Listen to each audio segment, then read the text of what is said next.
মাত্র 2 সপ্তাহের ব্যবধানে পরপর দুটি মিসাইল উৎক্ষেপণ করেছে উত্তর কোরিয়া।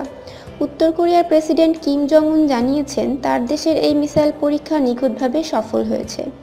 সেই সঙ্গে এই মিসাইলের প্রশংসা করে তিনি জানান, এই ক্ষেপণাস্ত্রকে সম্ভাব্য যুদ্ধে ব্যবহারের জন্য প্রস্তুত রাখা হয়েছে। উত্তর কোরিয়ার সংবাদ মাধ্যম কোরিয়ান সেন্ট্রাল নিউজ এজেন্সি সোমবার জানিয়েছে, রবিবার পুকগুকসং-2 ক্ষেপণাস্ত্র পরীক্ষার বিষয়টি কিম জং উন নিজেই পর্যবেক্ষণ করেছেন। এই মিসাইল পরীক্ষার সাফল্যে তিনি গভীরভাবে সন্তুষ্ট। পাশাপাশি এই ক্ষেপণাস্ত্রকে তিনি যুদ্ধে মোতায়েনের জন্য অনুমতি দিয়েছেন।